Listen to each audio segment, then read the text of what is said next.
네, 이명박 대통령이 후임 총리에 대해서 금명간 발표를 할 것으로 보입니다. 이르면은 오늘 오후라는 얘기도 나오고 있고요. 내일이라는 얘기도 있습니다. 일단 오늘 내일이면은 후임 총리가 발표가 될 것으로 보입니다. 이런 가운데 3배수로 압축됐다라는 얘기가 나왔습니다. 관련된 인물들은 맹영규 행안부 장관, 김항식 감사원장, 그리고 현 임태희 대통령 실장까지 3명이 거론됐습니다. 후임 총리에 대해서 오늘 자세히 얘기 나눠보도록 하겠습니다. 김재원 정치평론가 나오셨습니다. 안녕하십니까? 안녕하세요. 우선 이제 오늘 아니면 내일 발표로 될 것으로 보이는데 시기적으로는 추석 전이 가장 유력해 보이죠? 그렇죠. 지금 현재 총리 후보자가 발표되지 않음으로 인해서 국정의 공백 상태가 장기화되고 특히 당장의 외교통상부 장관이 사퇴한 이 외교통상부 장관의 후임 인선조차 미뤄지면서 여러 가지 문제점이 발생하고 있습니다.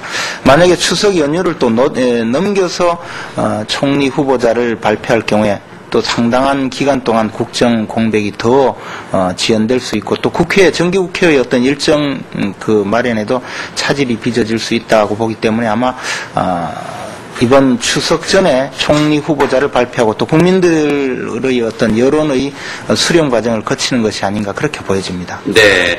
일단 지금 3명의 후보가 압축이 됐다고 나와 있습니다. 좀 후보에 대해서 좀 한 명 한 명을 좀 살펴볼까요? 김항식 감사원장. 일단 좀 3명 다 한 번씩의 청문회를 거쳤기 때문에 이번에는 가장 큰 역점을 뒀던 것이 아무래도 청문회 통과가 아닌가 좀 싶은데 김항식 감사원장 계속적으로 거론이 되고 있는 이유는 무엇일까요? 우선 김항식 감사원장은 과거 대법관 인사청문회를 거치고 또 감사원장 인사청문회를 거쳐서 이 인사청문회는 벌써 2번이나 거쳤고 그렇기 네. 때문에 아마 인사청문회 통과는 별로 문제가 없을 것이다 이렇게 청와대가 판단하는 것 같습니다. 또 하나는 이제 전라남도 장성 출신으로서 야당 입장에서도 상당히 우호적인 인물이다 이렇게 지금 판단하는 것으로 보여지고 또 국민의 어떤 통합이나 화합 문제를 볼 때 최초의 호남 출신 본적 기준으로 해서 최초의 호남 출신 총리가 될 수 있다. 예. 이런 여러 가지 지역 화합의 의미도 있는 것으로 보여집니다. 예. 그래서 청와대에서는 지속적으로 이 감사원장을 지내고 있는 김항식 감사원장을 총리 후보로 지금 거론을 하고 있고요.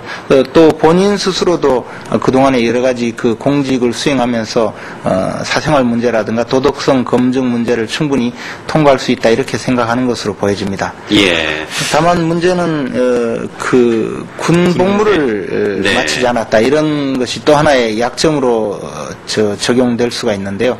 지금 현재 이제 공정사회 논란이 상당히 국정의 후반기 국정의 기조로서 지금 알려지고 있는데 대통령뿐만 아니라 국무총리 또 여당 대표 국정원장 등 여러분들이 군대를 갔다 오지 않은 이러한 사안을 과연 어떻게 돌파할 것인지 이러한 것이 조금 거론이 될 수 있으리라고 보여집니다. 네.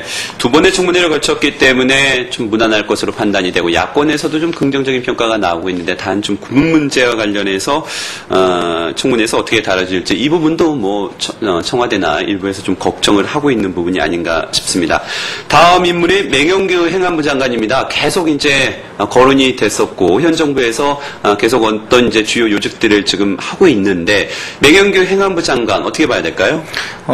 맹영규 행정안전부 장관도 사실 이명박 정권 출범 단계부터 인수위 부위원장을 맡았고 이후에 청와대 정무수석 그리고 지금 행정안전부 장관을 맡으면서 이 대통령과 가장 호흡을 잘 맞추고 있는 인사임에 틀림이 없습니다.